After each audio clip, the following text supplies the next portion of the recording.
It's time to talk about the reasons why your consistency is not what you want it to be and why you tend to always fall off the wagon. What I have to say might be hard to hear, but there is a lot of truth in it. So let's dive deep and explore the concept of consistency. Welcome to the Creative Life in Motion show, where we don't wait until we reach our goals to be happy. We fall in love with who we are being on the way. And I'm your host and BFF, or soon to be, Karen Wilson. Let's dive in this episode. I love it. We're going to discuss the critical element of consistency, how it plays in improving your physical and your mental health. I'm going to give you ways to crack the inconsistency habits that you might have. And then we're going to pull a card from the Sacred Self-Care deck and end our time together with a message, mantra, and of course, some homework. So I'm just going to give it to you straight here. A little bit of tough love. People pleasing is restricting your efforts. One major reason why your consistency may be suffering is because you're too people focused. When you make time for your wellness, you consistently think about others' needs first. You feel guilty and think that other people will think you're selfish. Now, if that's you, go ahead, let me know in the comments below. You are not alone. The number one reason why many people stop is because they feel like they're being selfish. They feel like they are guilty for taking that time away from things that they should be doing for somebody else. So I want you to start taking note of every time you think you should be doing something. What is that should? What if we just didn't use the word should for a week? I wonder how that would go. Anyways, you mean well. There is something good about caring so much for people, for your work and your loyalty. Those are all incredibly great assets and wonderful character traits, qualities to have. And, not everybody has those qualities. So I want you to give yourself some love for being that person. However, not taking care of yourself, it really comes with huge consequences in the long term, not only for yourself, but for everyone else around you. So let's think about it this way. It's actually selfish. And here's why. You think you're serving others to please them, right? But this might sting a bit. You are actually pleasing yourself when every time you go to help someone, because every time someone calls you amazing, it gives you a little hit of dopamine, right? When we do something for somebody else and it feels good when they thank you, and then when they feel good, we get a hit of dopamine. It's way easier to be someone else's superstar than to face your own shit, right? We know that. This isn't rocket science. It's nothing new. And I'm definitely not judging on this. I fall into the people-pleasing recovery zone. It's a delicate balance. You need both for your mental health. People like us, people-pleasing people, are torn apart when we can't fulfill. So you have to continue with that element. When we overcommit and underdeliver, it rips us apart. So the answer to not getting into that trap, really, is to say no. Instead of solely focusing on yourself, consider your family, okay? I want you to look at the big picture.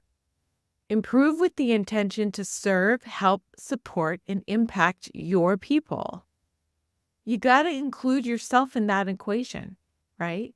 When you're helping yourself, you're helping your family. The second thing we need to talk about is that it's time to overcome that feeling of selfishness and guilty for saying no. I understand what this struggle feels like. I've been there too. Doubt and questioning yourself when prioritizing my own needs. I worry about how it looks from the outside looking in. I become hesitant of sharing my wellness goals. If you wonder that if you fit into this category, here's one way to self-identify.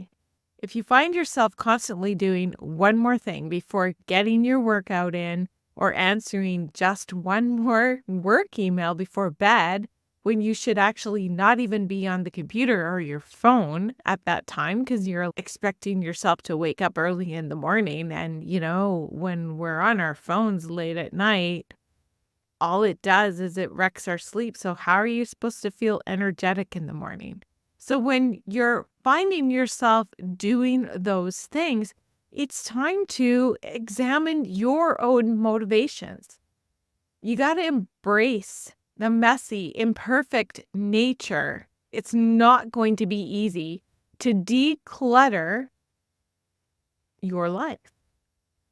Start pruning your to-do list, even if it feels uncomfortable. And if you do that, you're going to start to gain confidence in your wellness plan.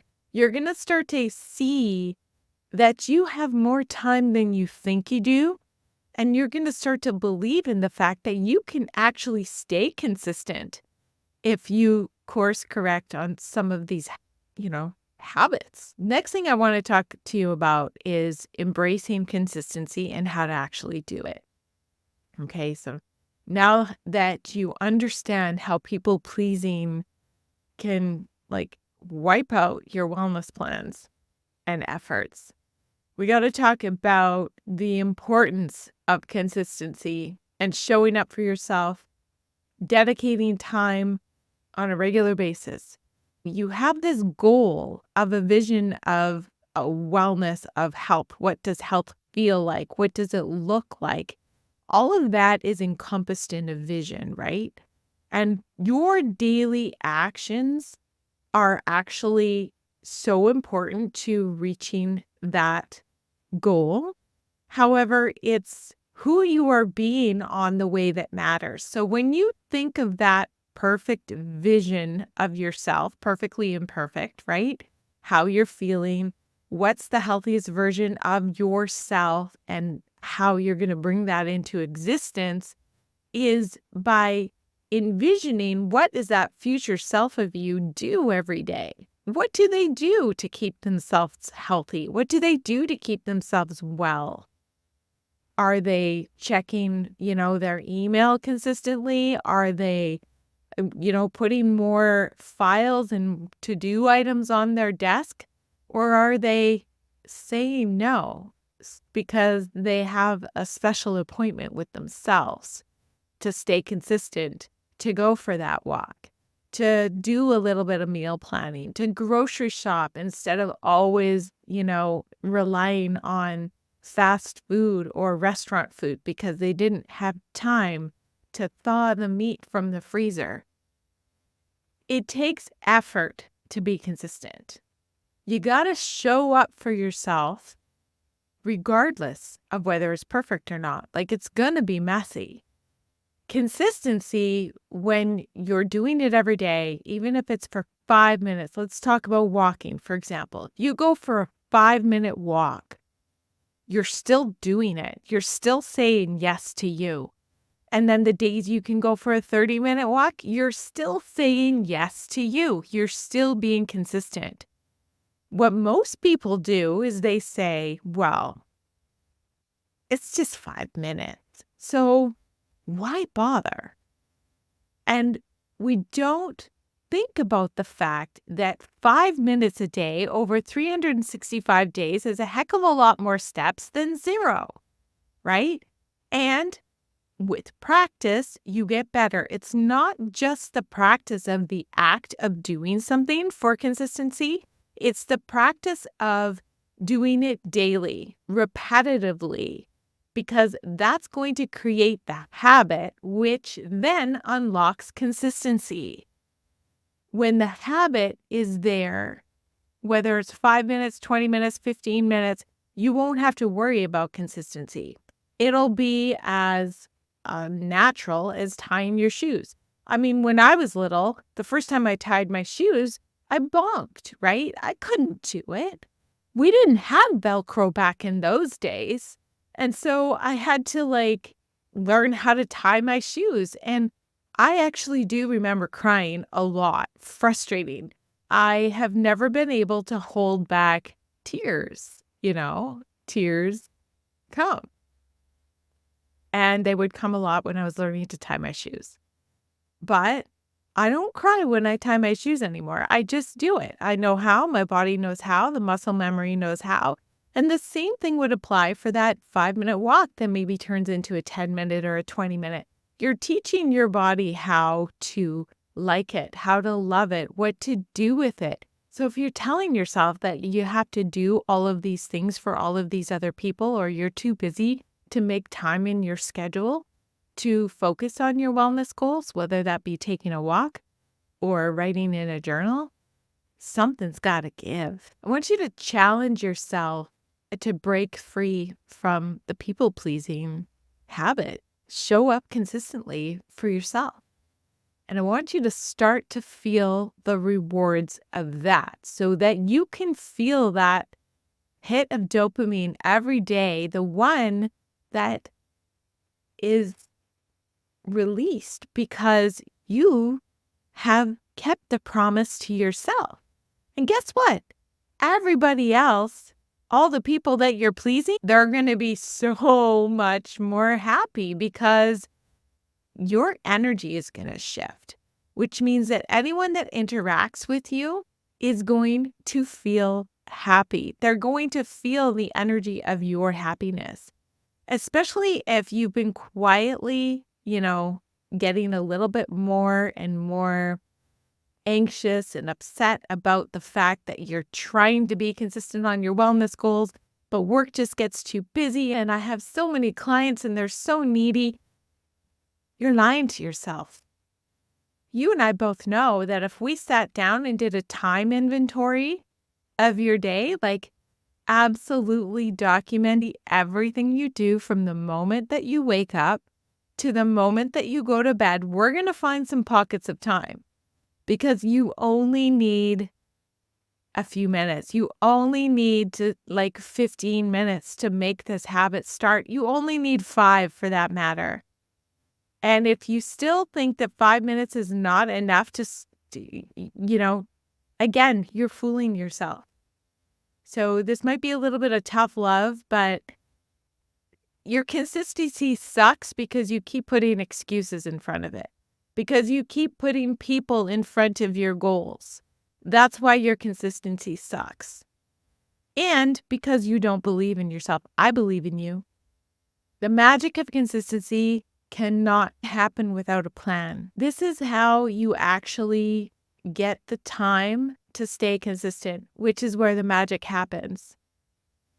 And I think that starting with the plans is being honest with what you do every day in your work life and before work and after work. And you can start carving out the things and the times where you can change things. For example, if you know that the only time in the world that you can gain time is in the morning to get your walk or your workout in or something that is, energizing your body, then you best be getting to bed at, on time at night. And if it's Netflix or the internet or scrolling that's keeping you up at late at night, that's the time that can be cut. Am I right? Let me know if this is you. The magic of consistency can't happen without a plan. Okay, so we need to make a plan, right? We know that. It's not very hard to make a plan. You take a look at your week and you look, okay, so where can I find some pockets of time? If there's no pockets of time during my workday, is there one in the morning? And what does that mean? Does that mean that I need to go to bed a little bit earlier? You can make a plan. I want you to, be accountable in this moment. Tell me what your plan is. What are you going to do to ensure that you have time in the day for you? What's your next move? Do you need to make a time pruning plan? Do you need to delegate a few things or just cut a few things out of your life? I know for me, the easiest things to cut out are like Instagram and Facebook, but it's not easy, right? I'm reaching for my phone and I continue to tell myself, no, you don't need that. I had to ask myself at one point, how much time am I actually spending like scrolling on Facebook versus writing? And I'm really embarrassed about the answer. So I had to shift that because, on Facebook, I'm not even really interacting with people. I'm just kind of lurking, and that's even worse. So I cut myself off. I took it off my phone. I took Instagram off too. And people, quite frankly, I think they wonder, where did she go? Oh, hey, I'm over here on YouTube because it's quieter over here. But guess what? I get more of my priorities done. So what does that look like for you? Most people don't even begin to plan because they say, I have no time to plan. I'd rather just do it or wing it. And when it all falls apart, they blame themselves. Oh, I just can't be consistent. I'm just not that person. It's not for me. So I want to introduce you to a new way where you can be successful with the walk method. Yes, it does include going for a walk every day. This walk method, it's like a guiding light for your daily walking plan so that you can, if you have a little bit of weight to lose, whether that be mentally or physically, you can actually do it and have some time for you without the guilt and without taking a ton of time. It's a bonus training that I created for the members inside of the Walk It Off program. But I'm going to link it up for you below because I think that once you see how easy it is to create a walking plan, that you'll be able to start getting results and you're going to feel lighter physically and mentally in no time. And you're going to see that it's not such an uphill battle to stay consistent. And it's going to feel so good to put yourself on your to-do list every single day and see the changes in your mood, the mirror, and your vitality. You're going to find the walk method through the link in the description of this video if you're watching it on YouTube. And if you're listening on a podcast player, it's down in the description below in the show notes. And you can actually go right there right now if you're listening on podcast player, because we're about to pull a card. And then when we're done on this podcast, you can just go ahead and watch that special secret video I've made. And if you're watching me on YouTube, don't worry, I'm going to remind you again at the end of this video. This is also a good time to let me know your thoughts on consistency and people pleasing. Are you a people pleaser? What are your thoughts on consistency? Are you quite consistent, or do you feel as though you're on again and off again and you wish you were consistent? What's your take on? What else would you like to talk about the people pleasing atmosphere? Let me know. As you know, if you were called to this video, then what we have that comes out of the deck is meant for you to hear. That's the way the universe works. So we're going to pull a card, which is going to reveal a mantra and some homework for this week. And the homework you can use to journal on. I'm just spreading out the card. We'll have a quick discussion. Whenever I pull these, I'm not planning it. Sometimes it seems to have something to do with our episode, and sometimes it doesn't. So I'm just going to warm up my hands and call the energy. And this one has called to me. Gotta put my glasses on. Energy work. This is what we've pulled.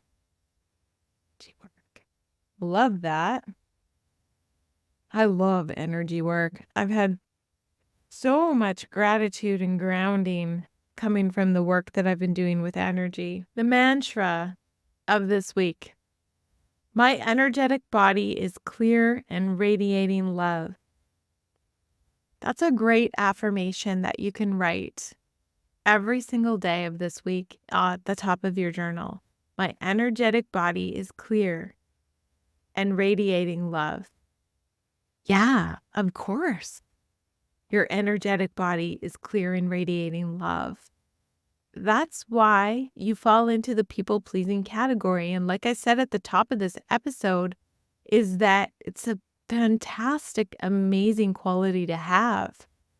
But you have to include yourself in that equation. Prioritize the maintenance of your metaphysical body, also known as your energetic body. It needs just as much attention as your physical body. The two are inherently linked, so taking care of one takes care of the other. Check in with your metaphysical body through a self-guided meditation.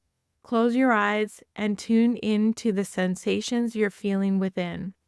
Start at the top of your head, work your way down. Ask each part of your body or each of your chakras how they feel and what emotions they are holding on to that need to be processed and brought into balance. Be patient. The response will come. Frequently, our physical ailments can be the result of unresolved metaphysical issues. Look for a well-trained healer who you intuitively feel is a good fit for your needs. Explore Reiki, somatic therapy, Watsu aquatic bodywork, chakra alignment, voice activation, sound healing, or any other healing modalities that feel right for you. We have a journal prompt. Do you have an intuitive sense of how the different energy centers in your body feel? Which ones do you intuitively feel need some attention? This is a great message and a wonderful journal prompting, especially for, what we've been discussing today. So, I've been talking about consistency in fitness and in wellness and in movement, but perhaps you're already doing that. And maybe the consistency that you need is taking a moment, right? Taking a moment for yourself. And that was a secondary reason that I created the Walk It Off program, so that you're actually taking a break from your desk or from your work or from your family. I know, it's okay to say that, right? You're giving yourself time and space away so that you can actually think and sort out your thoughts. So it's not always, thought of as exercise. I invite you again to go and check out that special secret video that I have available for you.